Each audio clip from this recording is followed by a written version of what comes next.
Welcome to Conversations with Garmami. Our guest is Ken Fukushima. He's an architect, an artist, and a judoka. How you doing, Ken? I'm doing really well, Garmani. Thank you so much for having me. Thank you very much for joining us here. We were chatting before I hit record, and we shared a lot of interesting. We had an interesting discussion, but I'm looking forward to this interview here. And I have a big question for you to start off our interview.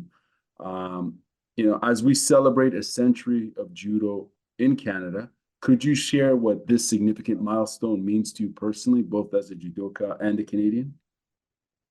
I think it's when you ask that question, it really gave pause for thought, right? Because it actually the actual I think 100th anniversary was just this past week, um, and it does make me think that, geez, I'm pretty old because out of the 100 years I've been involved with judo for like, I don't know, 55 or something. So more than half, more than 55. Holy cow. Yeah, a lot of it. But what it gave for reflection was reminding me, about my instructor and his background, right? And then his instructor, like where did he come from? And like, as far as his instruction and learning judo in Canada. And how did that happen? And it is traceable back the 100 years, in a pretty straightforward trajectory from Kano Sensei, Jigoro Kano, the founder of the Kodokan of judo in Japan. And Kano Sensei was a really, really fascinating human. Yes, he's the founder of the Kodokan school, Kodokan Judo. But he was an educator and a diplomat. Um, he he was really interested in the power of judo as a societal influencer.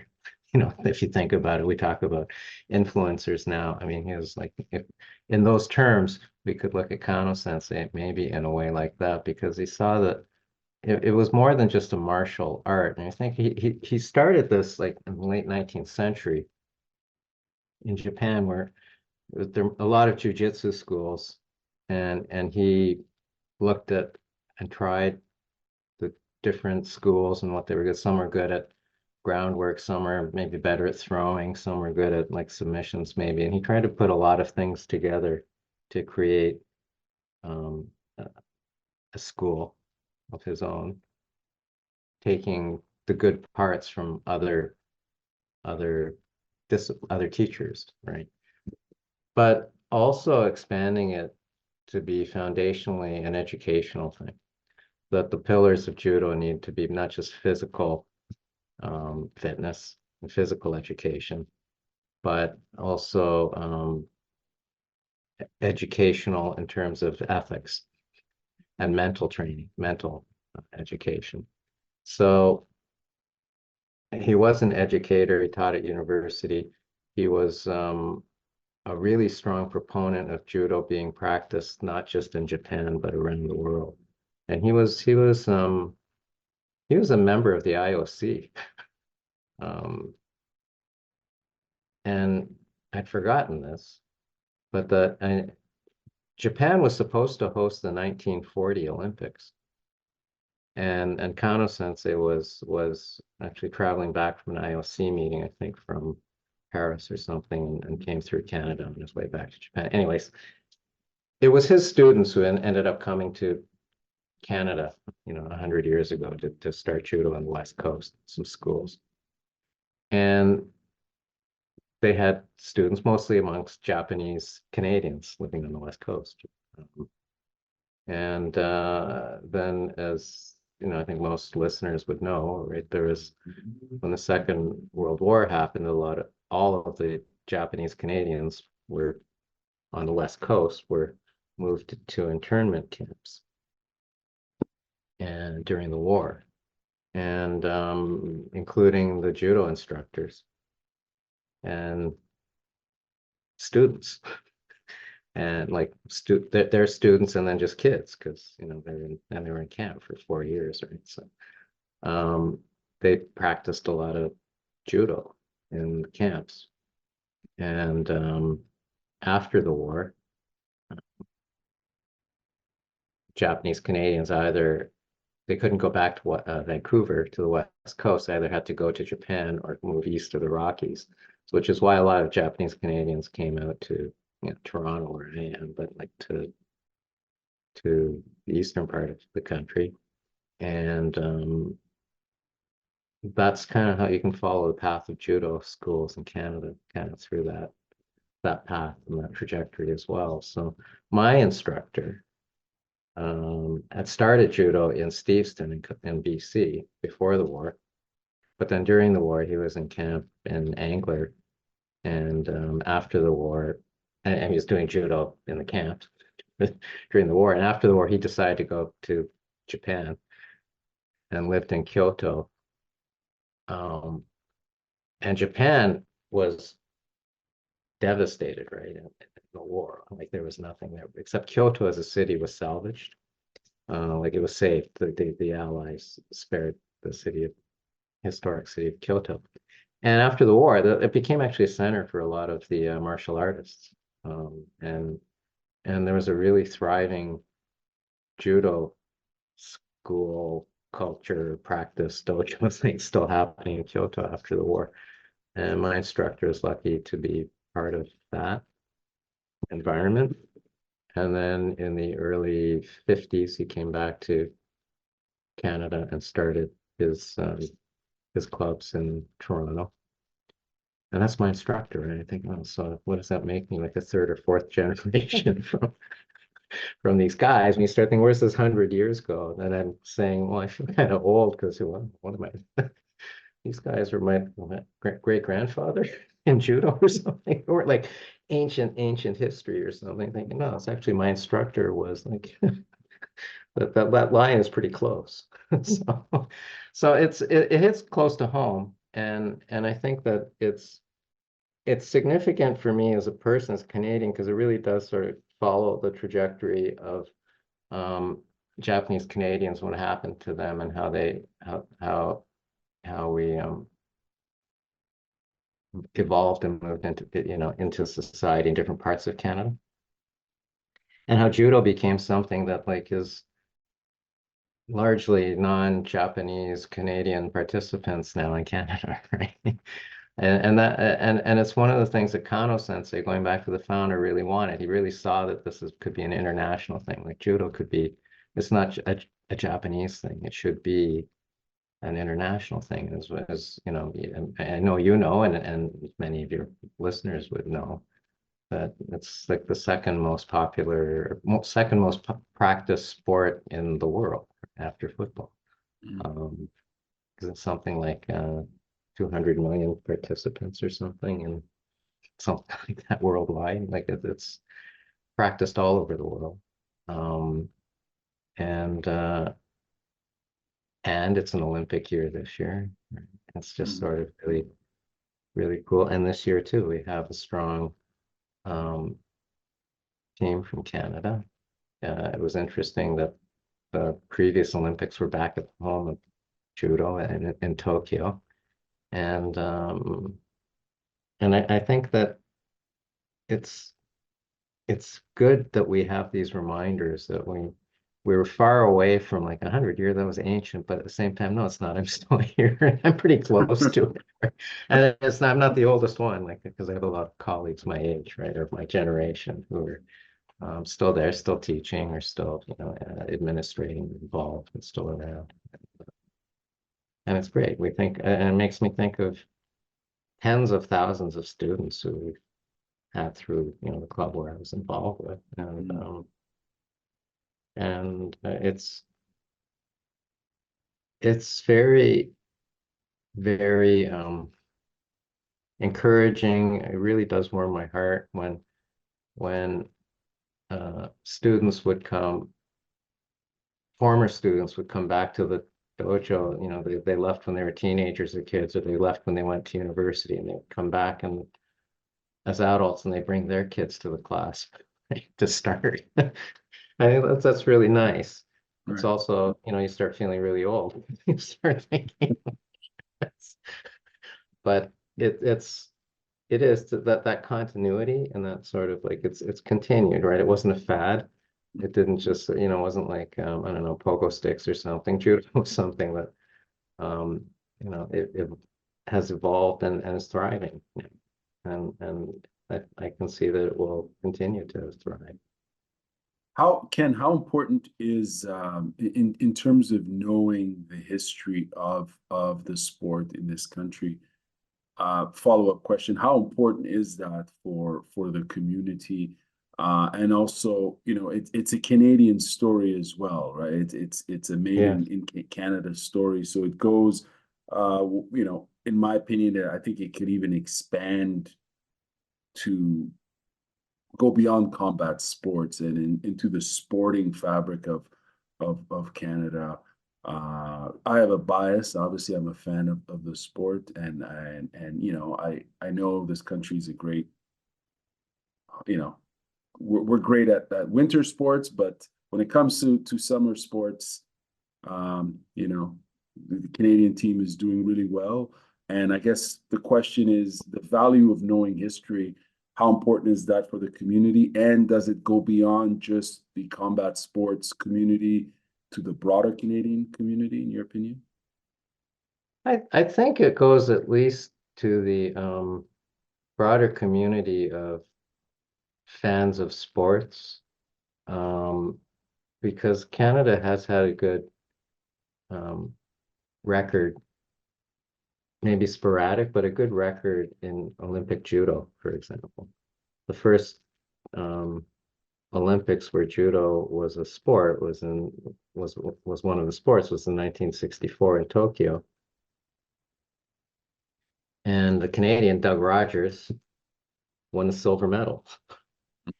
And it's not that long ago, I mean, we can remember, right? Like it was, well, Canada won a medal at the Olympics, right?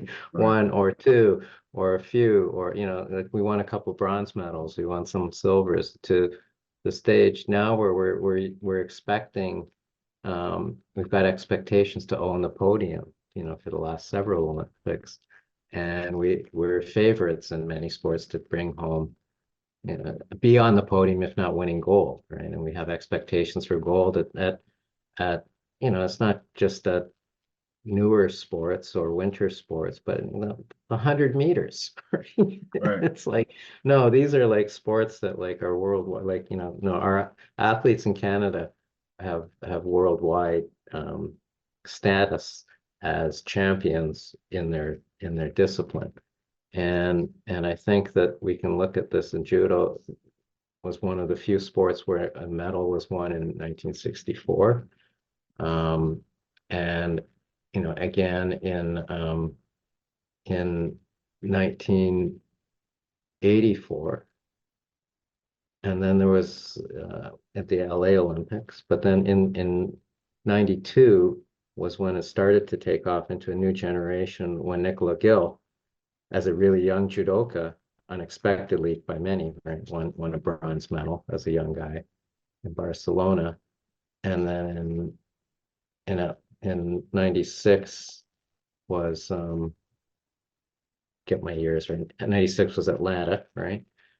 And did he win a medal in Atlanta? I can't remember. But 2000 was in Sydney, and he won the silver medal against the great judoka Inoue, an amazing final. And then in 2004 in Athens, he was the flag bearer, right? Four-time Olympian. Mhm. And his athlete as and then he became a coach, and Antoine Valois-Fortier won a bronze medal in judo as a youngster. And then he just finished his, I think, third Olympics in Tokyo, right? And then he retired. But he's a world medalist, Olympic medalist. And and we're at the generation where we're at now, where we've got a very strong team with having won uh, bronze medal in Tokyo. Well, we've got like multiple medal choice chances in coming up in Paris.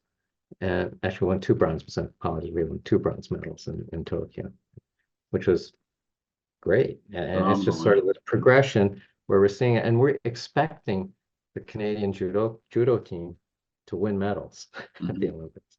But we're also expecting the Canadian team to win a lot of medals in a lot of sports at the Olympics. We're Right, expecting the men's basketball team to, right, to do really well at the Olympics. right. And I think it's just this broader community of just seeing how Canada as a sports nation has evolved um, in winter as well as the summer sports. Mhm.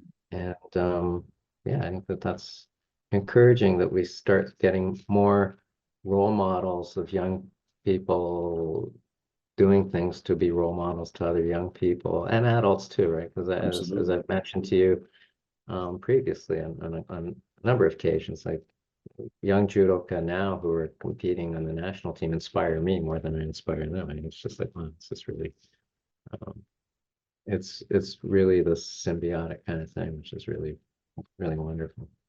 And it's Absolutely. not just every 4 years, right? Right. Maybe it's another good thing. I mean, it used to be also, right, with the Olympics, yeah, we'd be interested in like, like whatever.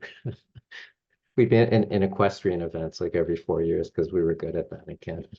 But then we wouldn't care anymore. But it's not that. And we've got maybe part of it too is by putting the Winter Olympics on alternating every 2 years that some of the sports they're in front of us more frequently, right? So that Mhm. we see the speed skaters every, and 2 years later we're seeing that the athletics teams and the runners and the track teams and judoka, and then 2 years later we're back seeing the mogul skiers and the speed skaters again, and we're seeing um, Canadians, right? Mhm. And we're seeing the Canadians doing really well in these venues, and I think as well the coverage of them has become in many ways too more lively and just more engaging Right. for audiences, and I think that's also good if all of it encourages people to participate in sports. It's a win. It's a win. Yeah. Absolutely. I just want to go back and mention that if anyone's interested in reading more about the 100th anniversary, you can check it out on Judo Canada's website. That's judocanada.org/100-3. And there's plenty of information there and resources, uh, explaining the history of judo in Canada. It's worth the read. Secondly, I also want to encourage people to check out, Ken's interview on the Pro Sports Podcasters, episode 23. It was released, I believe, sometime in March. Was it in March? Yeah, it was in March. I heard it and I really enjoyed the Ken, as I mentioned to you before we started this interview. I really enjoyed your conversation there on that episode. Thank Uh, you. yeah, Yeah. and I think people should check it out and hear your story there. It was very insightful. I um I have a bunch of questions to ask, and I want to dive into, you know, the history. Obviously, you've coached judo for 3 decades. You're no longer you've retired as far as coaching. You're no longer coaching. But I'm wondering, someone who lives in Toronto, if you can give us the history of the Japanese Canadian Cultural Center, Judokai, also the state of judo in Toronto and the GTA. I know that's a big question, but I reside in Ottawa, and I'm just curious to know. Canada's such a large country. There's dojos all across the country, and I curious to know what the scene and the community is like in Toronto. So if you could speak to us about your dojo and the community, and yeah, big Well, question. yeah. Um, the Japanese Canadian Cultural Center um, is a community center that was a vision, a dream of Japanese Canadians in the 50s. And going back to the first part of the conversation, after the after the internment of Japanese Canadians during the war, right, and a lot of moved east and ended up in Toronto and wanted to socialize or do things or just sort of get together. And there was some clubs where they would meet sort of informally downtown. But there was a vision, a bigger vision, and we should have our own center. But it should be more than just like, you know, a group for us. We should like being able to promote Japanese culture, like traditional painting and food and cooking and martial arts and music and there was there were organizers in the community who were strongly enough devoted to that to really keep pursuing it and eventually to build a building out in Don Mills and part in like the northeast Toronto. And at that time in the late 50s, early 60s, it was like way out there. It was and it was a really kind of a beautiful site. And they engaged a at that time young Japanese Canadian architect, Raymond Moriyama, to work with them to design this building. And it was a very simple but very understated but elegant design that did speak of Japanese aesthetics. It was unique in a special way, and the community built it. And it was very proud that Lester Pearson came and opened it in 1963. And I think it helped a lot of Japanese Canadians feel like they were part of Canada, right? Because they felt ostracized during the war, and they were neither Japanese nor were they Canadian. But when they built the center, they felt like they could belong and promote this. And the motto has always been friendship through culture. And judo was one of the first programs that was introduced at the JCCC.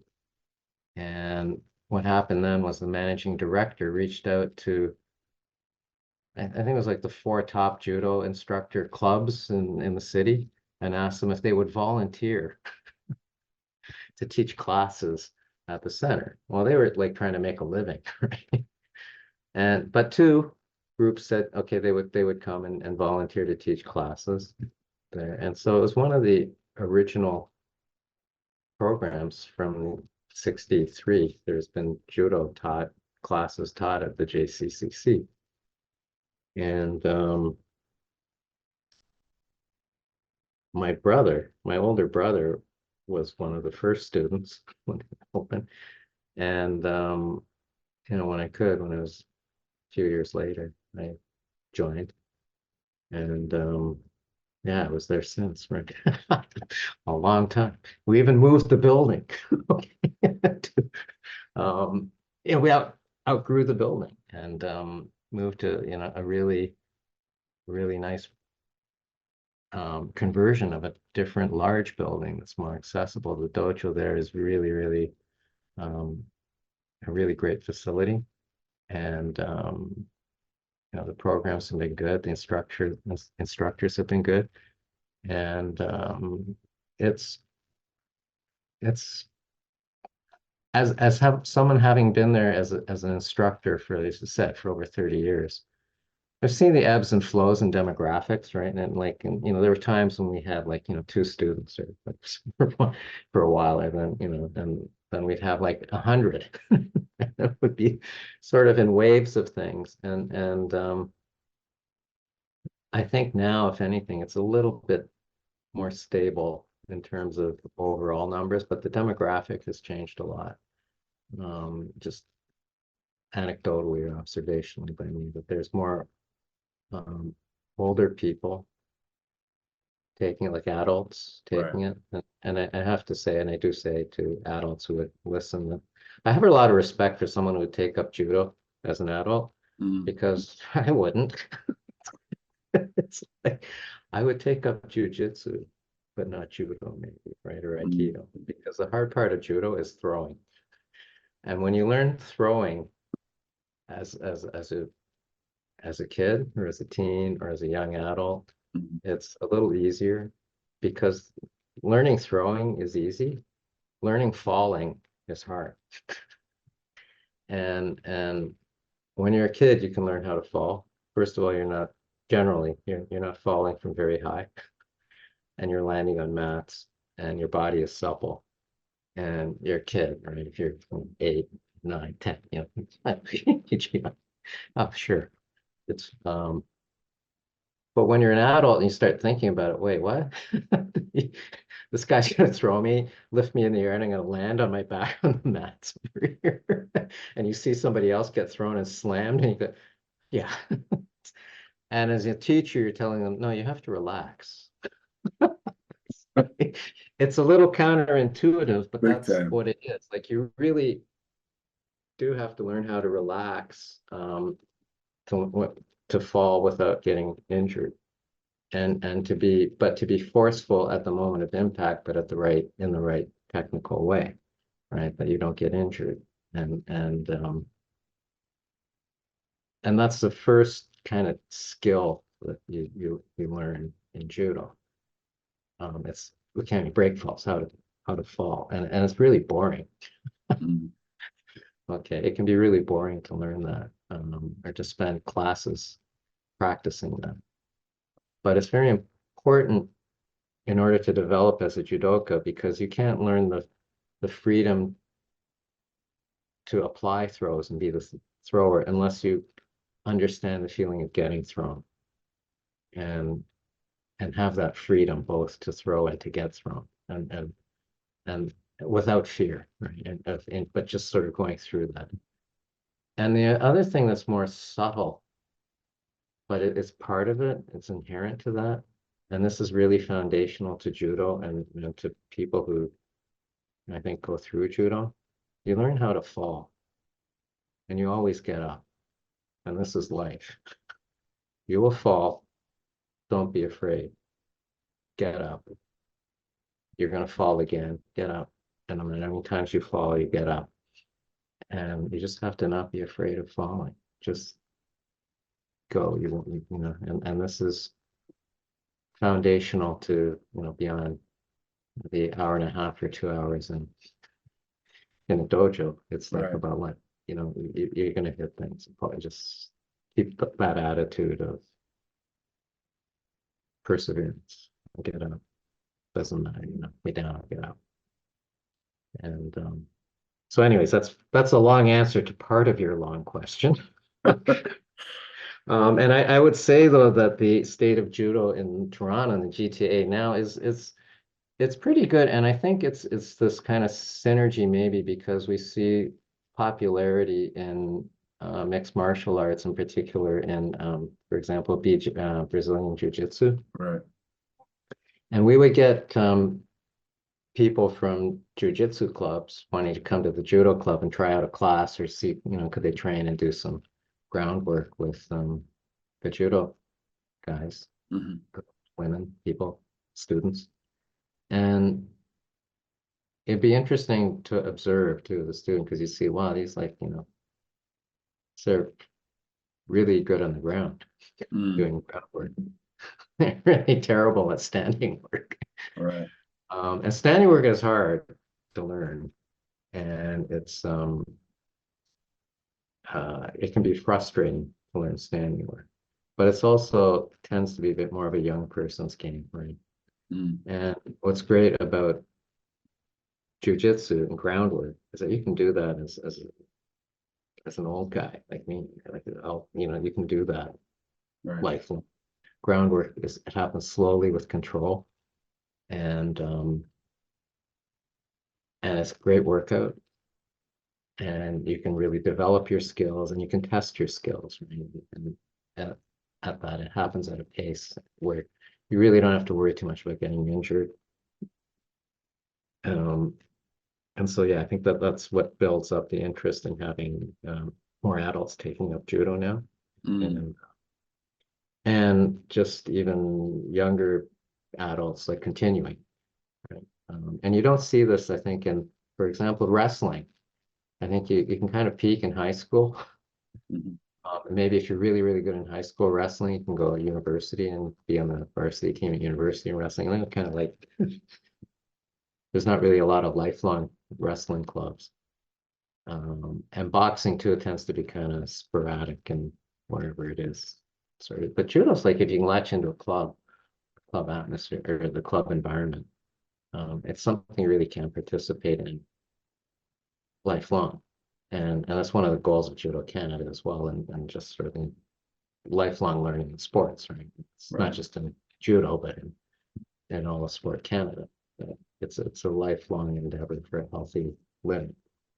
And it's great that there's that gateway that you can do this. And it's not just physical, but there's a mental challenge to do it, you know, and also just a spiritual refresh of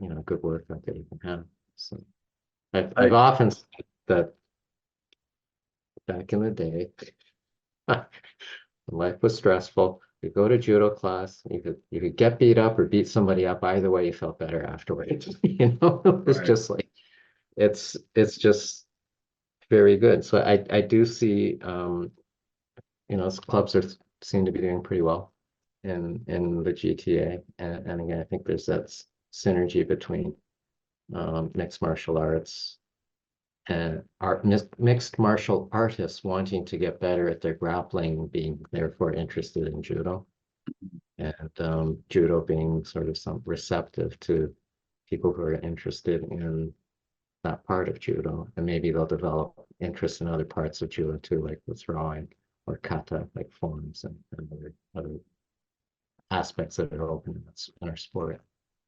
Yeah, it's really interesting because I think you're absolutely right.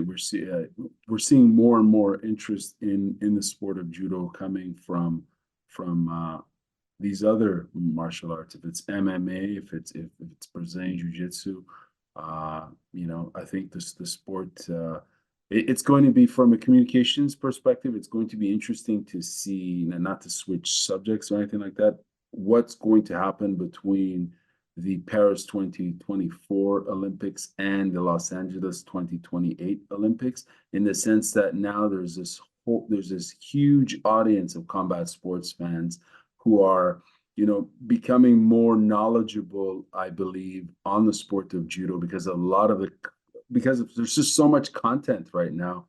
IGF is putting out a lot of great content.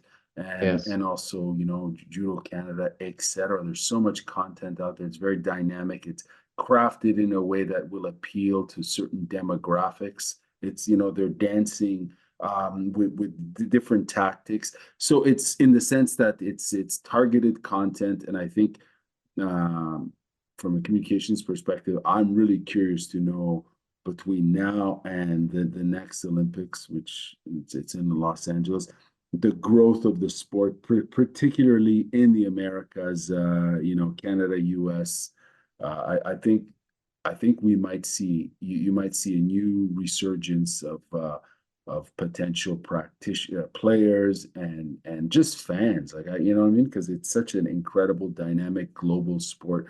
And sorry, I'm going off on a rant here, but like, no, I think it's all good. Like, because I think building on your rant, it may spark more interest to specifically in America, because internationally now in judo, America's not that great in judo. They were, they have been sporadically and over time, and probably like maybe 10 years ago, because Kayla Harrison, right? Two-time Olympic gold medalist. Ronda Rousey was a bronze medalist. Jimmy Pedro was a silver medalist, I think, right?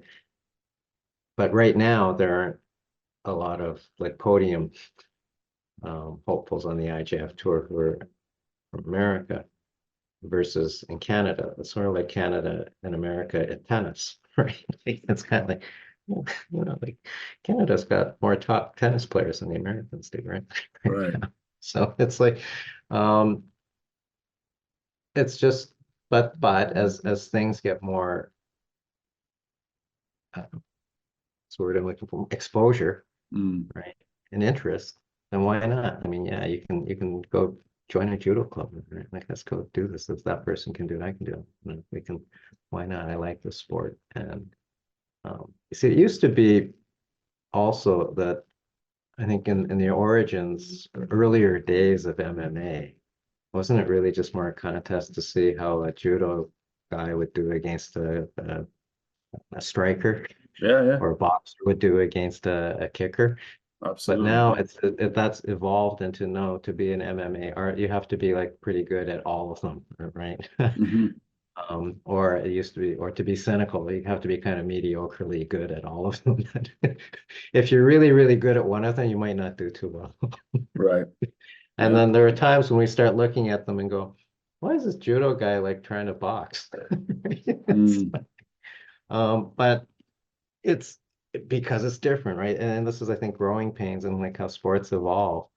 And that maybe MMA will just be, it's becoming its own discipline, right? It's just like, no, it's all of these things combined, and that is what it is taking these bits, maybe the way that Kano Sensei took different bits of different jujitsu schools and put them in and developed judo. MMA True. will evolve out of um, putting together the best parts of boxing, Muay Thai, jujitsu, judo, whatever, right? Trying to put them together. But then realize, yeah, we need some rules. Right. Of course. How do we put rules on this thing to make it, like it's not really combat, right? We're not trying to actually, we want Kill each to other. shake hands at the end, and like at the end, you carry on and come back and fight another day, compete another day. But as we often would say to people at the judo club, who are especially adults, right? Like, who are maybe getting a little too serious during practice, and you say, you got to go to work tomorrow.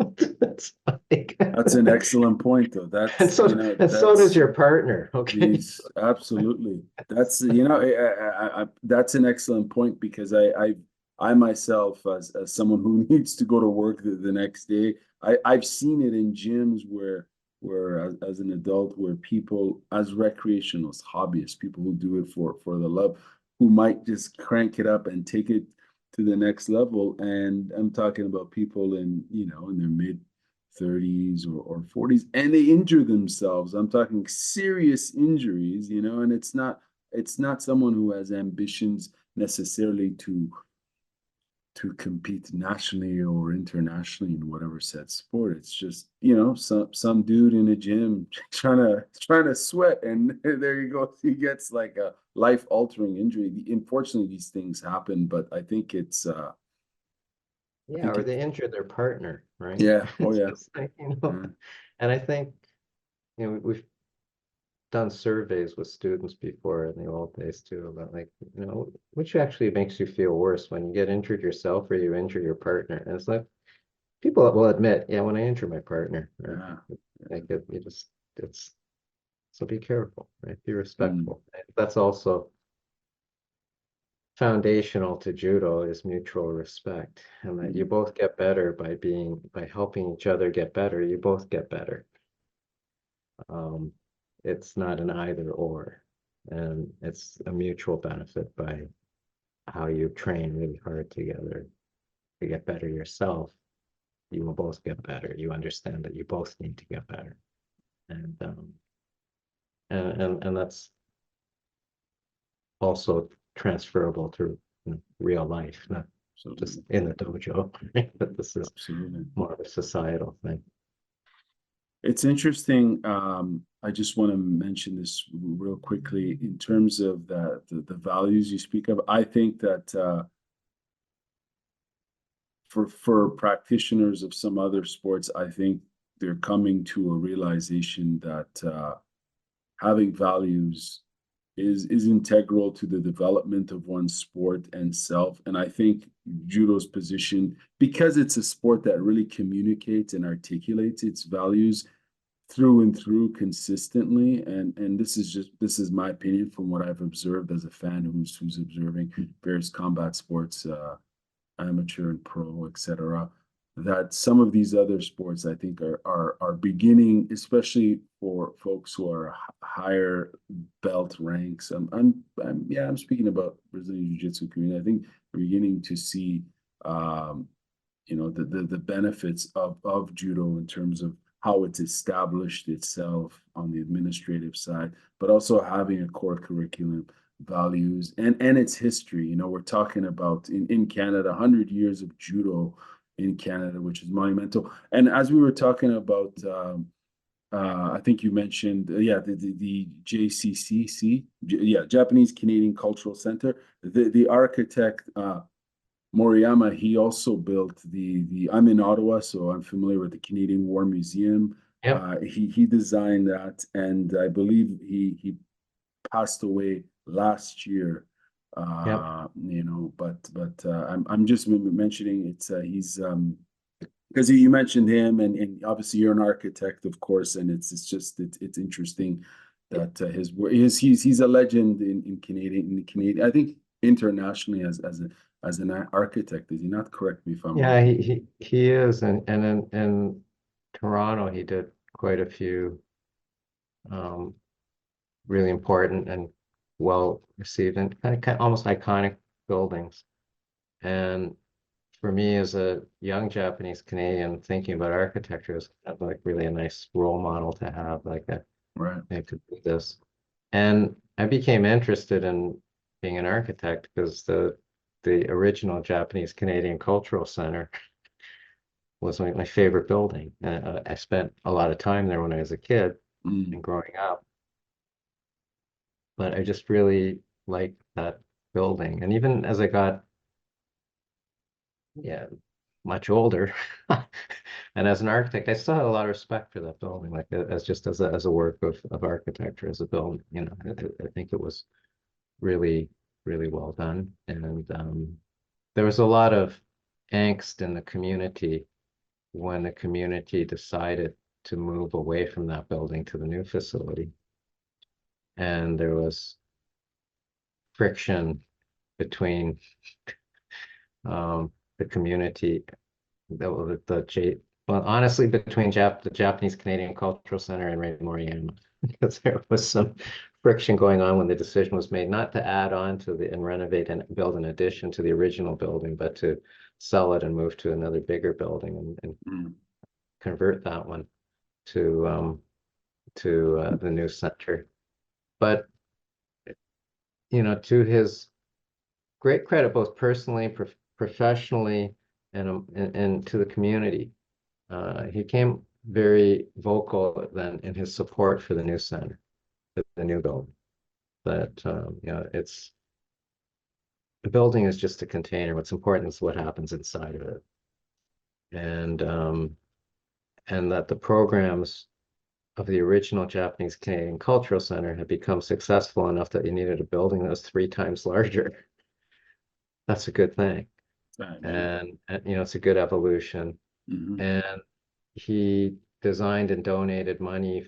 Well, he decided there's the Moriyama Museum inside the Japanese Canadian Cultural Center now. It's like the Heritage Museum is named after him, and it's it's good for the specific Japanese Canadian generations, both you know the linear generation like myself of the you know, immigrants who came initially, and like I would be the third generation, and then my kids the fourth, and then there's you know fifth generation ones on that one.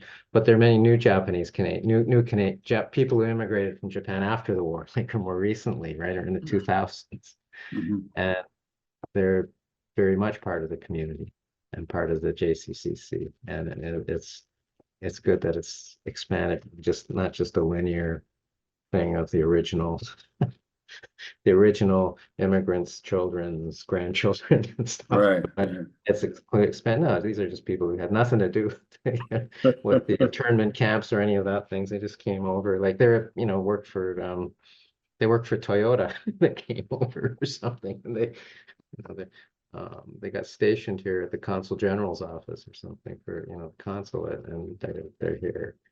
Um, and and it's good to see that. And as I said, like most of the demographic of the judo class is like there's very few students members who are of you know Japanese ethnicity.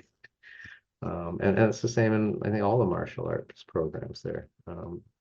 And the martial arts programs at the JCCC are doing very well, whether it's Aikido, Judo, Kendo, Iaido, Jodo, they're all been doing very well because of the popularity of them. And what's good is that some of them are a little easier for or more attractive to different age groups. Mm. Like Judo, Japanese archery, not something really for kids. Okay. But for adults, yeah, sure. Yeah, it's a good thing to do. But Judo and Aikido, there are other things, karate, no, those are good for kids. It's good for kids who they have kids programs for that. And you can take that as a kid and say, no, you know what, I just saw this other program over here now. And I'm tired of judo. Maybe next year I want to try something else. I saw them doing some cool things with like these long pointy sticks in the room next door. Maybe I want to take that. So sure. Yeah. And it's good to me. I see it, and not just because I want to see like the cultural centers thrive over that, but I think it's just that whole initial foundational thing of friendship through culture, and that people can find something and socialize, but just take an interest in something and meet new people and just find an interest in something. And I think that's I don't see a downside to that. Yeah, and for sure. And I was looking at, I was on the website and I was looking at the prices for training, and I was like, wow, that is like incredibly affordable, like compared to Yeah. like I was like, wow, because anyways, some other gyms if it's judo or other martial arts, pardon me, it's the price is anyways, affordability is very good, especially in this economy, for families if you have more than one child, etc. It's Yeah. but I want to move on to this next question about you spent some time in Japan at Kodokan training, and I want to know, how do you feel this experience has deepened your understanding and approach to both judo and your personal life philosophy? And if can you tell us, can you go back to the moment you decided to go down that path to travel? Because I heard in a previous interview you did, as I mentioned earlier, that you framed it as you wanted to get judo out of your system. I think Yeah. I'm paraphrasing. That's Why can you give us the context as to why you framed it that way? I find that fascinating that you use that sort of those words, but give us more context. What was that going was on? yeah, that was pretty much how I framed it. And I wanted to get it out of my system. So, I was doing judo from the time from like I was like 9, and then right through high school years, and a lot of times in well, not just in Toronto, I think probably in Canada, like a lot of places, like students after high school, like it's hard for them to continue judo maybe because they go off to university, college, or they start working, or it's just uh, even now we're finding it's harder to keep them through high school sometimes. But I did it right through. And when I went to university, I was in an architecture program in Ottawa at Carleton. And it's a really tough program. This wonderful club there at the Takahashi's are wonderful. They were so kind to me when I was a student there. And they were great, right? And if you're from Ottawa or people in Ottawa know the whole family is just um not they're not just first class athletes in terms of their skill levels and their teaching and their dojo, their facility, but just as human beings, I can't say enough. So the family is just really wonderful. Um, and I went to their dojo and I practiced sometimes, but like, after the first month or so, the semester started, the workload got too hard and I couldn't go very often. It's yeah, okay, I'll go when I can. And that's the time really when people are really, really super serious about judo. Like, they're really right in there. early 20s and really developing. And I could see, well, I'm not going to be a national champion. At that time, too, Phil Takahashi was my age, basically, and he was the national champion. I used to practice with him sometimes. He's like a pro. I'm just like a amateur guy. He's dedicated. He's going to be the next. I'm never going to beat Phil. I could be a good architect, though. Anyways, it was just that, and that was good with all of that. But after 5 years of university, and then I went to graduate school for a couple of years in the States, like artist school, and then after that, I came back to Toronto and was working. But I was wondering, well, I always wanted to go to Japan and just see how I could do with judo and just get it out of my system, right? And just sort of just go experience it and see what it was like. I was already a black belt, at the end of high school, but it was, or actually at the beginning of university, I got my black belt. But whatever, how many years that was, 7 years later, 8 years later, I thought, well, if I want to see what it's like, I should go now. I think it's going to be harder if I'm in my 30s or 40s and have a mortgage and some other thing. Right. It's just quit my job and go play judo for a year, go see what it's like. So I I also didn't really want to be working forever either. So I got this thing called, like, at lunchtime, I went to the travel agent. I was working, but at lunchtime, I went to the travel agent and I asked, how much is a plane ticket to Europe? I had some friends who were living in Europe and teaching and stuff, so I want to go visit them. I haven't been to Europe. I couldn't afford to go before, but as an architect, I want to go to Europe. How much is a plane ticket? I think she said it was like, it's about $700. Afford that. How much is a ticket to Japan? It's $1,400. And I'm thinking, maybe I could do both. I could go to Europe and then come back and go to Japan. And then she said to me, and they had it this time, or you could get a round the world plane ticket for 2,000. I said, what? And they used to have these things where you could buy a plane ticket between partner airlines. And as long as you didn't go backwards, you could stop as many times as you wanted, going in one direction around the world. Wow. So I bought one of those at lunchtime. And I did that. I went from Toronto to London, stayed with my friends in London for a while, took a bag and traveled around the continent and like Europe for a couple months. Went back to London, flew from London to Mumbai, Oh, wow. and then went from Mumbai to Hong Kong. And then I had to be in Tokyo because my instructor in Toronto had arranged for me to join classes at the Kodokan. Wow. And his connections in Tokyo were amazing, right? Like I was sort of aware of it before I left, but then when I got to Japan, I realized like how fortunate I was because my sponsor in Japan was the head of the All Japan Judo Federation. Wow. It was like, Wow. so when I arrived at the airport, these two big guys, two big young guys, held up a sign with my name on it. I waved at them. Neither of them spoke English. They just said Ken Fukushima, yeah, Kodokan. Okay, yeah. So I followed them to this car.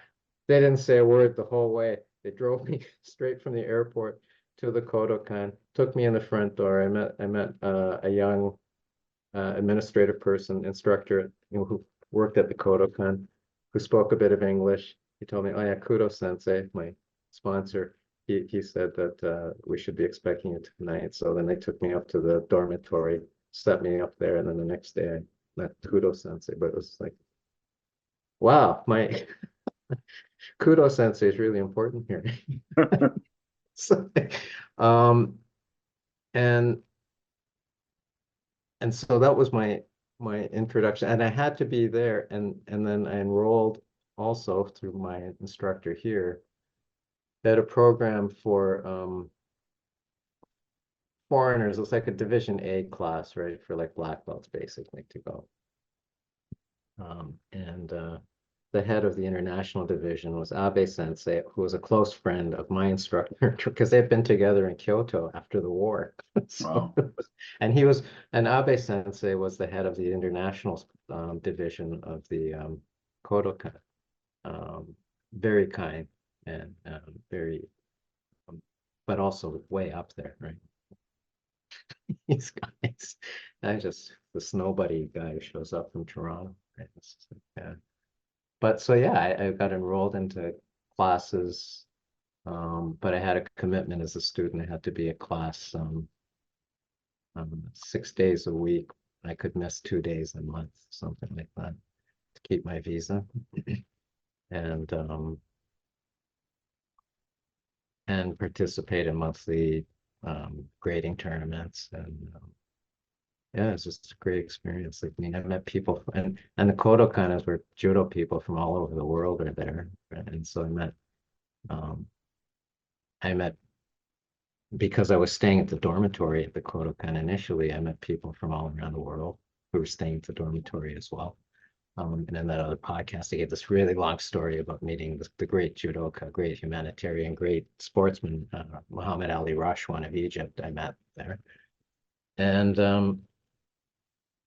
it was just this amazing year, and around a year and a half in Tokyo at the Kodokan, that I just met a lot of people, saw really, really, I mean, of course, high level judo, but in Japan, but also from the people who are coming from around the world to go there to study. Like, not like, little guys like me, like, nobody's like me, but instructors from other countries coming to like go there for their grading at the Kodokan and things, and take the kata courses and things there. And it was really good. And the instructors, they were very kind.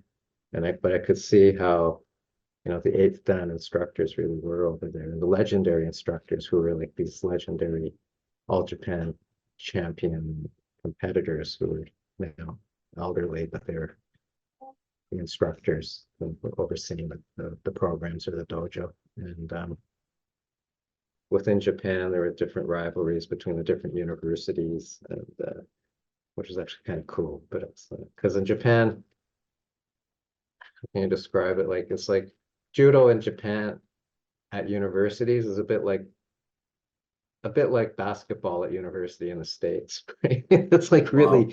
highly competitive teams, and it's just like these schools. It's just like, yeah, it's really pretty amazing. But seeing that level and being around it for a while was like really, really life altering. And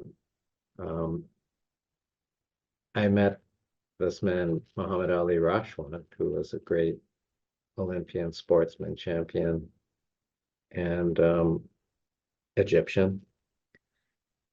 Many years later, he contacted me when I was back in Toronto and told me that his very close friend and his friend's family was moving to Toronto. And he asked me, he told me to treat his friend's children as if they were his, right, or mine.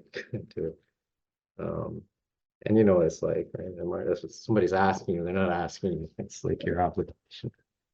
And they do it. They're like my family. And my joke, yeah, my wayward family sometimes, but yeah, they're my family. And because they came to Toronto and came to the JCCC, years later, when Shetty and Mohab's family left Egypt, they moved to Toronto and they came to the JCCC because that's where their cousins were. Mm. And so I said, yeah, it's not like I planned and recruited like these Canadian Olympian to become a member of my club. It just sort of was, fate or Serendipity. serendipity or karma, or Uh, just, it's no, it's a development of a relationship that I magically established somehow in the late 80s, before Shetty and Mohab were born. Right? Wow. It's like, Yeah. so it's I'm very close to them personally, and of course, like as you know, as in judo and in my role as coach as they were developing and coach, I put that in brackets, right? It's like their sarcasm coach sort of thing. But it's like um, it's just been very inspiring to me, both as a judo person, but I think just more personally, that just to see this connection through life. That I happened to be in Japan at the same time that Rashwan happened to be visiting there for a training session, and he Mhm. befriended me because he spoke English and was looking for somebody also slow who didn't like jogging to go running with him in the morning. So it's like, That's awesome. I have I want to ask about this trip, this your decision to go. I want to go back to that, but before I do, I just want to quickly mention that there's a video that was released back in 2018. I think it was the Petro Canada Face video, the bond, pardon me, the bond, where it yeah, shows CBC, yeah. yeah, CBC, the bond. It's but basically it's a really interesting short form documentary, a mini doc of sorts, showing the bond between the coach and the player, the judoka, Al Nahas. And and I remember seeing this video initially, as I was telling you before we started this interview, and I was like, that was a really good video. That really told a very interesting, funny, uh, solid bond between coach and player. And I think content like this is brilliant. Like as a fan of the sport, but also from just looking at it from as a communications product, it's always fascinating when you can tell so much in such a short amount of time. You can show the power of like mentorship, coaching, and also humor, because you're sarcastic the way you're interacting with both of them. And it's interesting because I did watch the video again, and I'm like, man, that was 2017, 2018 Yeah, when the video came out. And yeah. obviously, they're both competing. They're both doing great things, and fighting and I'm so, representing. yeah, I'm so happy for Shetty particular that he had that goal, and he was young then, right? Like he was 18. Was it? Wow. He was Yeah. pretty young. Right. It Right. was 2017, so yeah, he would have been 19 years old then, I think. And then Mm. he was just embarking on this next step to go from being a national champion to being an international competitor. And the leap from being a senior national champ, an age from being a provincial champion to being an age group national champion to being the national champion, the senior national champion, and then to win medals um, in international competitions, and then to win medals at the highest level, like on the IJF tour, Right. and then to win competitions like slams, grand slams on the International Judo Federation World Tour, and to be, ranked, seeded going into World Championships and the Olympics. Like that leap is like so huge. Hmm. Each step is so huge. And to see Shetty is the only one who's made all of those leaps in the over 30 years of, kind of being involved as a teacher in judo, 50 plus years of being involved at all with judo. Wow. But it's it's I feel so happy though to see how he is still as a person. And we see this in the videos of him afterwards. Like he's always like he'll take selfies with kids, and he's just very he's respectful to his opponents, even when he's unhappy, which happens. But he's shakes hands with his opponents, and I think it was very sincere and very, very heartwarming at the Pan American Games last October, which were in Santiago in Chile, and the gold medal match, he was against the Chilean. And Shetty won, but right away held up his opponent's hand Right. to the crowd, Yeah. right, and led the crowd in clapping for his opponent, the Chilean, and and he was saying afterwards, like, they're buddies, they're friends, they know each other, and it was, he wanted to win, of course, but he wanted to acknowledge his friend, and this is important, right? Like, because as we tell anyone at judo class, I mean, all the stuff we teach you at judo, but like whatever you're doing at judo about mental training or about like morals or ethics or any of those things. Okay, like, okay, so you're here what, for like an hour and a half, 2 hours? What's important is what you're doing for all the time you're not here. Okay, these are things that are supposed to translate that you're healthy physically, mentally, you're just a good person, you're respectful, you're if we give you a hard time about being late for judo class, it's just like to be respectful about time when you're not at judo class. But it's just these things about it's all in context, and to see an example like Shetty, who's like an Olympian, and at that level of competitive athlete, also sort of embodying those things. He's not like out there dissing his opponents and things, but they're doing things that are being respectful still, and being like, he always acknowledges his brother. And I think that's what's important, right? Family and life after that you bow out. It's like, and yeah, that's really important.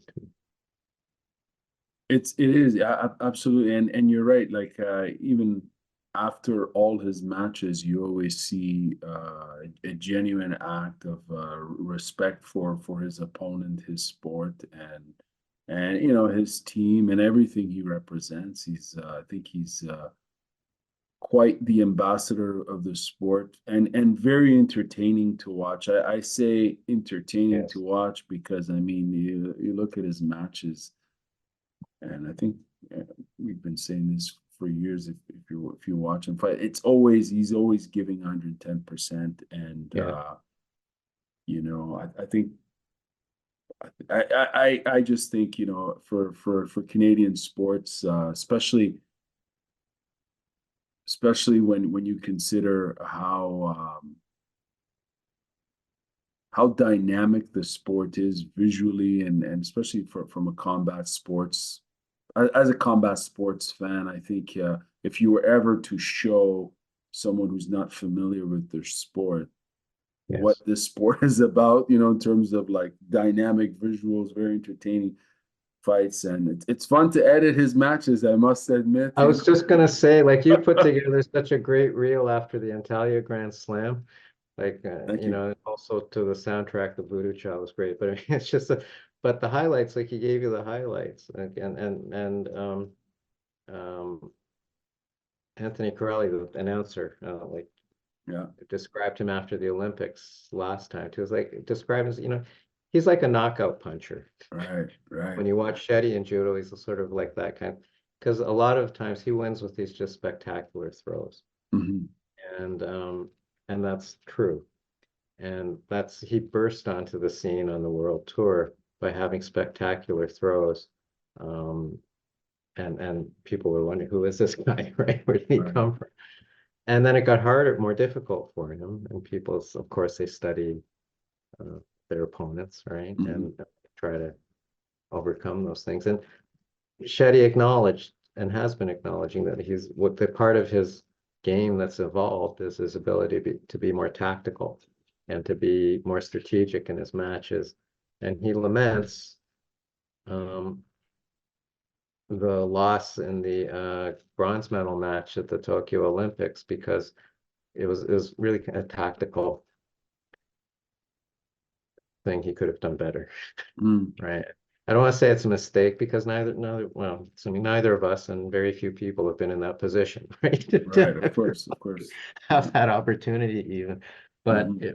uh, and I would never call it a mistake. I just say, it's a lesson. He was over anxious. He was eager. And in the Right. end, it's like, yeah, he made a mistake. And the guy who threw him was like the two-time world champion. It wasn't like, Mhm. someone who just took up judo or something. It was like, Right. and, but I believe, and he said this, and he's using that has used that now as his motivation to fuel him for podiums at the Worlds and at the Olympics coming up, and that's why he doesn't want that feeling again. Mm. Um, Yeah, he's certainly on fire, and we wish him all the best in and as he heads towards the next big thing. There's so much to talk about that, but I just want to go back and I appreciate. I know we've been talking for for quite some time Wow. now. For a while, yeah. How long has it been? Has it been about like almost 2 hours? No, An hour and a bit. an hour and a bit. Okay. 15 more minutes? Yeah, If I'm good. that's fine. Okay. I Yeah, just quick. my dog got up and he just sort of slowly here. Okay. That was him changing positions. That's okay. He probably wants to go for a walk. I Yeah. I'll just I'm really enjoying this interview. I have a few more questions to ask in regards to actually real quickly, you know how you decided you went to that travel agent and you asked that Yeah. question, how much is to go to Europe, how much is to go to Japan.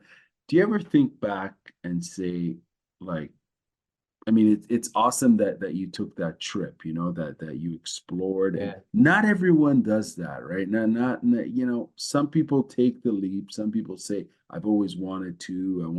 I want to do these things. They mean something to me." And in hindsight, it sounds like, and I've heard the other interview, and I could feel it. I could sense that it meant a lot for you back then, and obviously it did for a variety of reasons. Do you ever think about, like, what if I had not gone on that journey? Like, you know what I mean? Like, because like, did you ever think about that? Like, I guess not, because I don't I can't think that right, I did. right. But what I do think about on it is I did that. And then it's like one of those things, like I'll address it now. So why am I, like hesitant about doing this now? Something like, why am I hesitant about starting my own company, or why am I Mhm. hesitant about doing whatever, right? Moving, or why am I, it's, I guess you kind of get more, it's not really philosophical, but it's just more zooming out a bit more and saying, well, what's holding me back? Because, like, the only thing holding me back ever is me, right? Mm, And living is a leap of faith, absolutely. Yeah. right? Every Yeah. day. And I think, and maybe this is something that I became more sensitive to through the and over the pandemic and afterwards. But it's like remembering that, and reminding oneself that tomorrow isn't promised to anybody. Mm, So what are what am I afraid about doing today, or what am I putting off till tomorrow? And putting it off till tomorrow, I guess it wasn't very important. mm. Um, and then, I mean, of course, there's also, we get always say, well, we can talk ourselves out of doing a lot, anything. Right? Right. It's Right. it's always easier to not do something than to do something. Right. To take that leap of faith and just do it. It's just like, it's really, if we if I put the effort into focusing on it instead of avoiding it, Mm, why don't I do this? Then, I'll come right, yeah, I could do it. I could do this. No. It's really cool that you did it, because I'm always fascinating when people, the stories you hear about when they do what they really want to do, what they're passionate about. You wanted to get judo out of your system, as you described it. You went over there, made friends, had a very awesome experience training, furthering your appreciation and development for the sport. And then you came back and you taught at the dojo for 3 decades, right? You coached. And I mean, it's clear that the sport is a way of life, obviously, for you, and it means um, a lot to you personally. And I wanted to know, in terms of those 3 decades of coaching, you're teaching many lessons to all sorts of individuals who want to learn the sport. What are some of the most impactful insights you've gained about yourself and others through all those years of coaching and sharing the sport of judo? Big question again, sorry. Yeah, but I think what it really is, Carmen, I mean, and I think this is something I've observed with other teachers in the club, or not even just in our club, but I really felt that if the students weren't able to do something, if the students weren't learning something, it was it was on me as the teacher to change what I was teaching or how I was teaching things. And or just because I would do it this way doesn't mean that everybody should do it this way. Or just because I learned how to do it this way doesn't mean everybody should learn how to do it this way.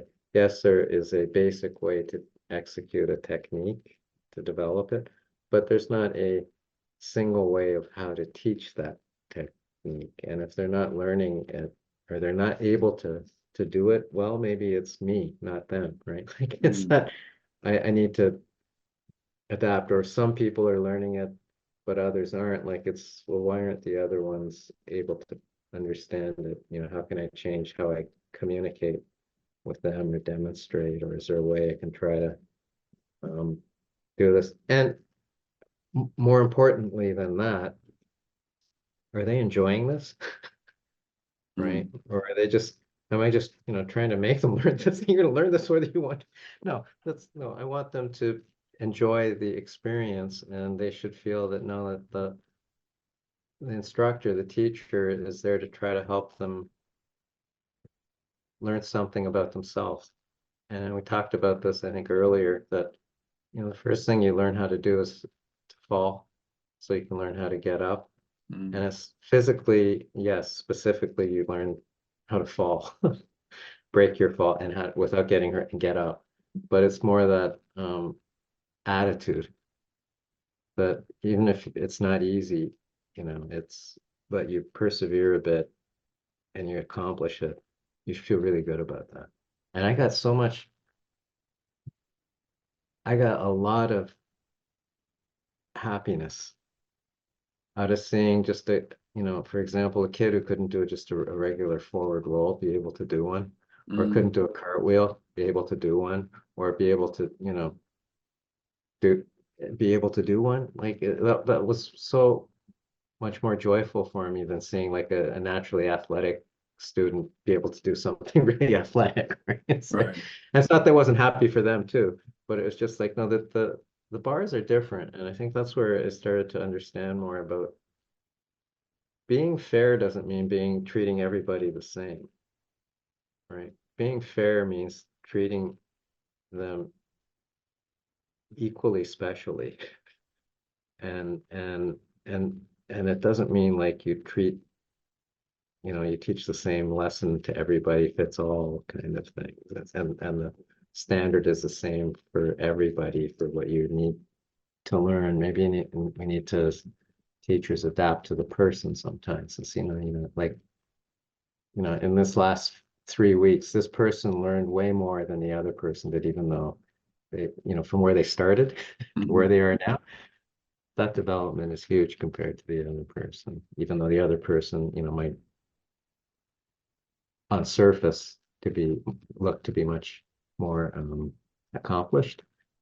It's, but again, after we bow out and they go home, I want them both to feel good about what they've done and what they've learned and feel encouraged. Hopefully encouraged to come back and keep learning, but just feel good about themselves, right? And to feel good about, the teacher was nice, the other students were nice, and it just was a good experience. I think my screen might be frozen. Can you hear me? Yeah, okay. As Okay. long as you can hear me, Oh your yeah. screen's Oh yeah. frozen, but okay. Yeah. Sorry, Yeah, I can hear you. I can see you. okay, I'm gonna ask you two more questions, and okay. if that's okay, we'll Yeah. just wrap up in 5 minutes. So, you've been exposed to a global community of judoka. Uh, certain qualities tend to be universal. In your opinion, what are the core characteristics that bond judokas together? I think it goes back to these things of these characteristics of perseverance Mm, and resilience and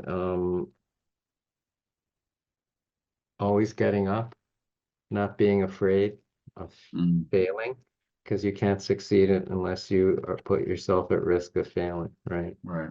Things and mutual respect. And when I was in Japan, I had this really became a really good close friend with an expatriate Canadian who had been living in Japan at that time for 7 years. He was about the same age as me, he's the same size. He's just a really great guy. And he just really taught me a lot about toughness Mm, and being tough. He was a kind guy. It wasn't like tough and mean to me, but he was just like very encouraging and just sort of like in those ways of just being tough and yeah, you can do this, right? And just go out there and just like you have that attitude of like, you can be my size, like small, but still go out there and be like me. Well, it's great in Japan, like the grading tournaments.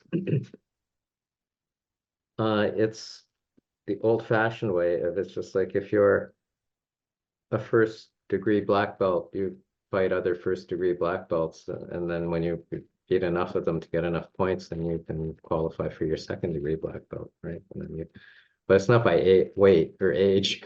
It's just by, if you're at that skill level, you compete against other people at that skill level. So mm, you might be little like me and have to fight somebody who's like twice your size or something in a competition, right, to get your grading points. But you just go out there and you do it. And that was kind of cool, right? To be able to do that. And I mean, the funniest thing was like I had once, I had to, I'm I was 60 kilos then, barely. And one competition, I had to go, like, my opponent in the grading tournaments, this guy's like over 100 kilos. Like, so he's like huge, right? He was younger than me, but he was just like huge. So, but we're also black belts, right? Same level. So. And as we starting our match, I can hear my friend this other friend up in the stands watching, yelling out to me. He says, "Don't worry, he just looks big." I'm trying not to laugh. Going out. man. So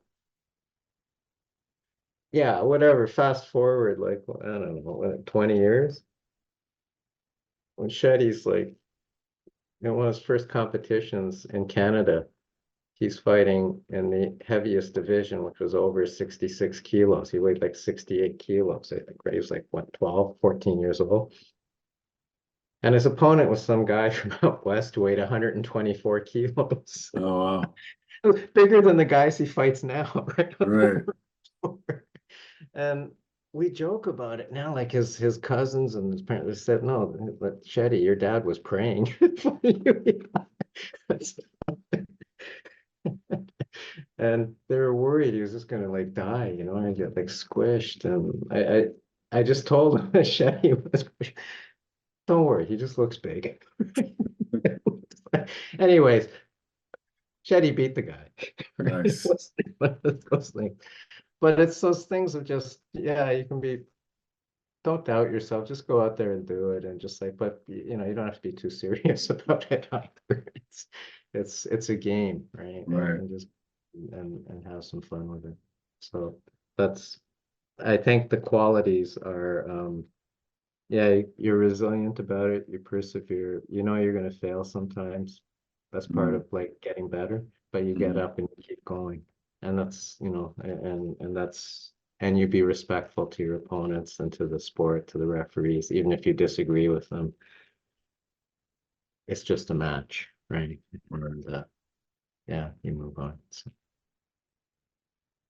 Last question for you, Ken. By the way, I really appreciate your time and everything you're uh, sharing with us. This has been it's been awesome. With the upcoming Judo World Championships and the anticipation building for the Paris 2024 Olympics, do you have any particular thoughts or predictions on what we can expect from these events?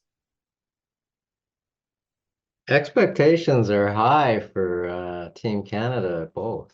Mm, And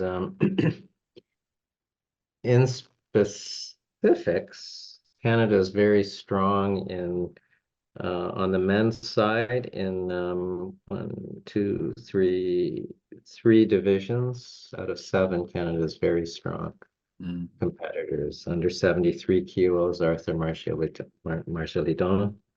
Under 81 kilos, Francois Gauthier, Greco. Under 100 kilos, Shadi Alnahas. So those three, like they're ranked generally top 10 in the world, right? So I mean they're very much in there on the border. Under 66 kilos on the men's side, Julian Frescador right now has a, I think he might be a continental qualifier for the Olympics, possibly. Like he's very hard to qualify for the Olympics. All of them plus some others will be competing at the World Championships, and if they do well there, they get qualifying points, so they could bump into, you know, qualifying for the Olympics, um, as well as under 90 kilograms. Louis Krieger-Gagnon could qualify if he does really well at the tournaments leading up to the including the World Championships. right. On the women's side, under 57 kilos, number one and number two in the world, right? Krista Wow. Deguchi and Jessica Klimkate. Yeah. Unfortunately, number one and two in the world in the same weight division, and only Mm, one of them can go to the Olympics, right? mhm, So it'll be interesting to see how they do at the Worlds, you know, just see how they do in the tournaments leading up to that. But Jessica won the bronze medal at the Tokyo Olympics, but right now in rankings, Krista's ahead of her. So mm, very, very strong competitors, and they're both equally deserving. Under 63 kilos on the women's side, Kat BP, Catherine Boschnap-Pin, she's great. She's bronze medalist at the Tokyo Olympics, and I think world, she might be world number one still. Under yeah, I 60, think so. so it's Yeah. definitely up there, right? And she's a medal favorite and contender for sure. She's And then on awesome. the fringe, She's awesome. on the fringe, under 52 kilos, Krista Deguchi's younger sister, Kelly Deguchi's got a chance if she does well in some of the qualifiers. And under 78, over 78, there's some one younger competitor and one older competitor who are trying. They're kind of on that borderline. And again, if they can do well in the tournaments leading up to the um, before the Olympics, the Grand Slams, they have a chance maybe to qualify. Mm, So it's good. It's unfortunate. And then the Olympics and the Worlds and the Olympics also have mixed team competitions, right? But you have to have three women and three men who individually qualify for the Olympics of a certain set, like, you know, within right. the weight categories for the mixed teams. Canada's got 5 and a 6. locked in, but you need 6 to be one of the teams that qualify for it. So it probably won't, unless yeah, we need one of the either Coralie or Anna Laura to really pull it out at the World Championships, and then maybe we can qualify, and then we'd have a team. But I'm excited. I think we can expect.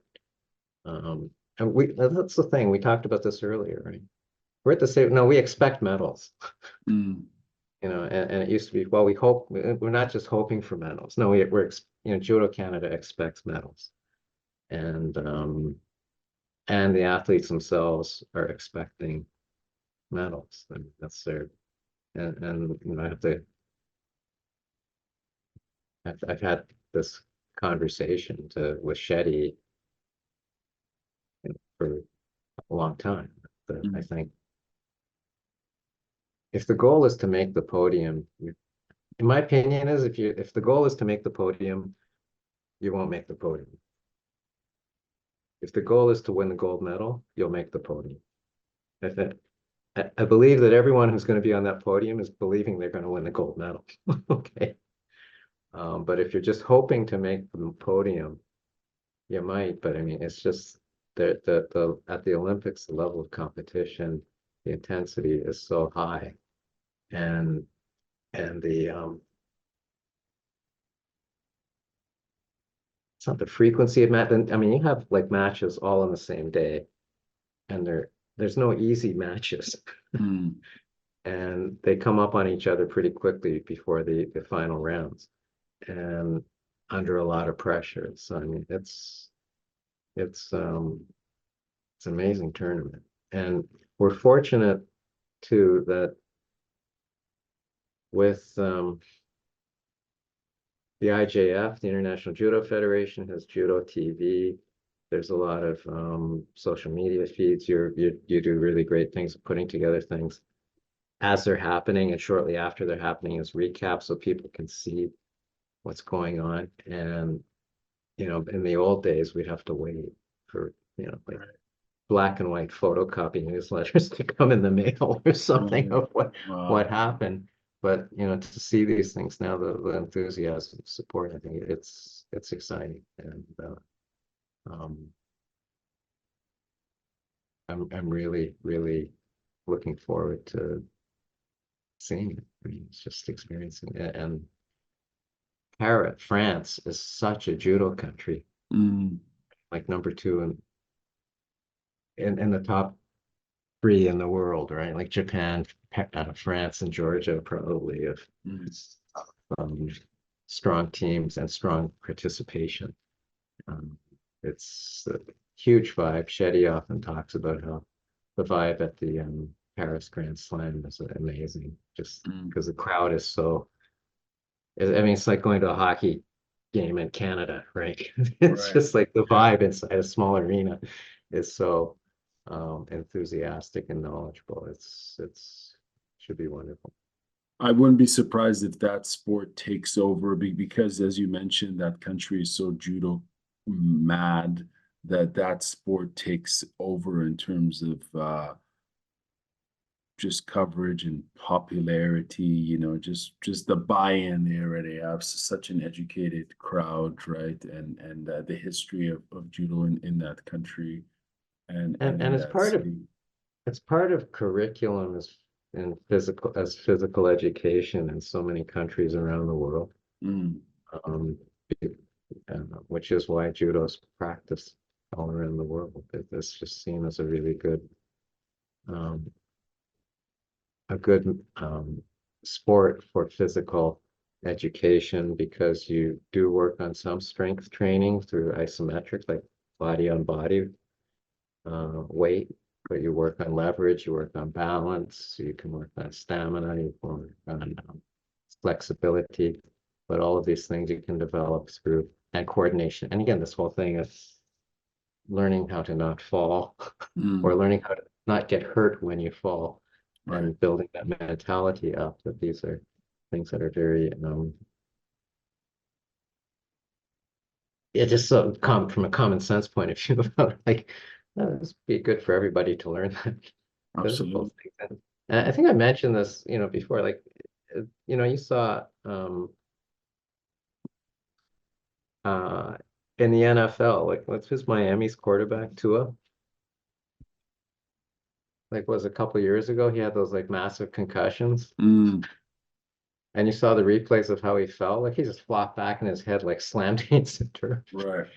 And in the off season, he took judo lessons to learn how to fall without smacking your head on the ground because it was like a Oh, that's fundamental cool. thing. I didn't know he took that. Yeah, that's very cool. That's Mm, that's um practicality. well,